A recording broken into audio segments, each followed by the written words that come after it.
Reduce the Risk, a new campaign launched by the governor to push gun safety, campaign by the state's youth. Now, it's been launched to educate Californians on the state's 9 types of protection orders. That's right. And that campaign is led by the Governor's Office of Emergency Services, as you know, as Cal OES, which expands resources and reach to more Californians about those protective orders and how to use them. Well, this is all being informed by youth advisors, a group that is the most likely to be impacted by gun violence. OES and the Reduce the Risk campaign are amplifying the voices of California's youth who are experiencing gun violence in their communities and who are going to be the champions of change that Cal OES and California have when trying to reach younger audiences with new ideas.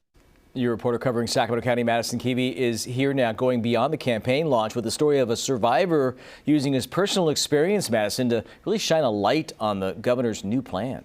Absolutely, Tony. And since 2016, protection orders have stopped 58 mass shooting threats and other types of violence, including self-harm, in California. That's a statistic from research out of UC Davis.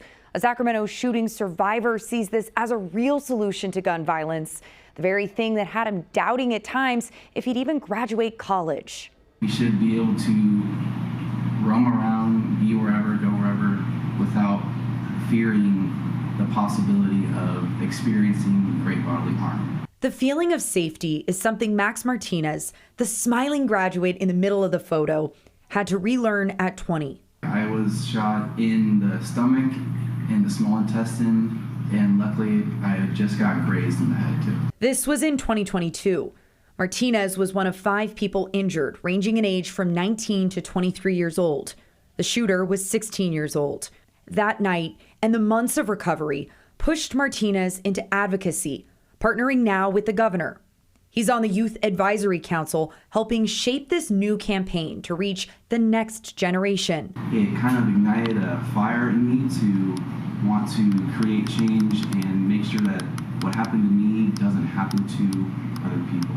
When you talk to your friends and stuff, like I imagine around the same age, are you guys having these types of conversations about these types of really big issues? It gets brought up, and it's a constant topic of discussion within my friends and my family. Martinez says he's frustrated some lawmakers still push back against gun violence prevention and solutions.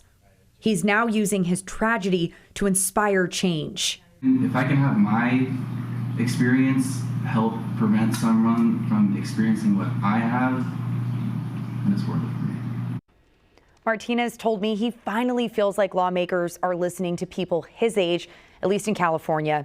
And he's trying to reach out to the platforms where they are, inspiring that campaign to think social media, online, on the phones, to get, where young people are. Yeah, and so brave of him to stand up and tell his story to try to spark change. Yeah, and sometimes the answers aren't in the politicians, but in the kids themselves or the young people that are being impacted by this. Right, and he's getting these ideas from his friends that are the same age, the next generation, really discussing this and concerned. Wow, inspiring for sure.